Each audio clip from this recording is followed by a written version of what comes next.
آپ کو دونوں ٹیموں کی جو اس وقت دیکھتے ہوئے کیسا لگ رہا ہے؟ بڑی بیلنس ہے اور دونوں کی ٹیموں کی جو بیسز ہیں بڑی کور ہیں.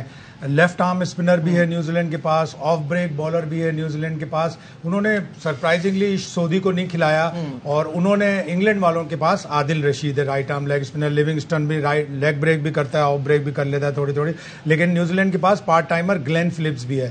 تو اوور آل دونوں ٹیموں کے پاس ان کی بیسز کور ہیں. شام کے وقت میں احمد آباد میں تھوڑا ڈیو فیکٹر بھی ہوتا ہے. یہ بھی ہو سکتا ہے کہ لیتھم نے اس لیے پہلے سوچا ہو کہ ہم بعد میں بیٹنگ کریں گے کہ ڈیو فیکٹر آئے گا. اور انڈیا کے بہت سارے گراؤنڈ میں راہل ڈراوڈ نے بھی یہ کہی تھی جو انڈین کوچ ہے کہ ڈیو فیکٹر ہوگا, اس لیے ٹیموں کو ٹاس جیت کر پہلے فیلڈنگ کرنی ہوگی تاکہ بیٹنگ کرنا سیکنڈ ہاف میں زیادہ نسبت ہو. اور اگین وہی 350 والی بات جو سب لوگوں نے کی کہ اس تک ریسٹرکٹ کرنا پڑے گا ورنہ تھوڑا سا مشکل ہو جائے گا. انگلینڈ نے سرپرائزنگلی اپنے دونوں جو پیس بالر ہیں اچھے ریس ٹاپلی اور گس ایٹنگسن دونوں کو بٹھایا ہے, لیکن مارک ووڈ کھیل رہے ہیں اور پچ میں باؤنس ہے, کیری ہے, اس لیے فاسٹ بالر کو یہاں زیادہ تر مدد ملتی ہے. اور چونکہ دریا کے قریب ہے یہ گراؤنڈ اس لیے ڈیو فیکٹر ہوگا.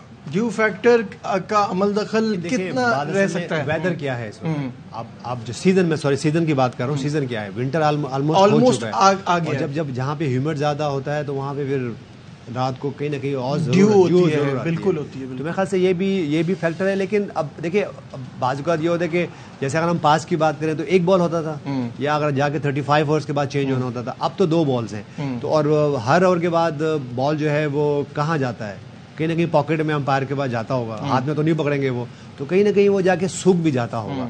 تو میرے خیال سے یہ ہے. لیکن بات وہی ہے, دیکھیے پہلا میچ ہے تو آپ تھوڑا سا دیکھتے ہو کہ ٹون کیا ہے, کیا ہونے جا رہا ہے, کتنے رنز ہو سکتے ہیں. اور پھر آپ کے پاس جب آگے جا کے بہت سارے میچز اور بھی ہیں تو یہ بھی ایک فیکٹر ہوتا ہے کہ کیپٹن جو ہے, میں یہ نہیں کہوں کہ یہ نیگیٹو ہے, لیکن یہ کہ آپ کو اب آج کے دور میں اسٹریٹجیز اتنی زیادہ ہیں.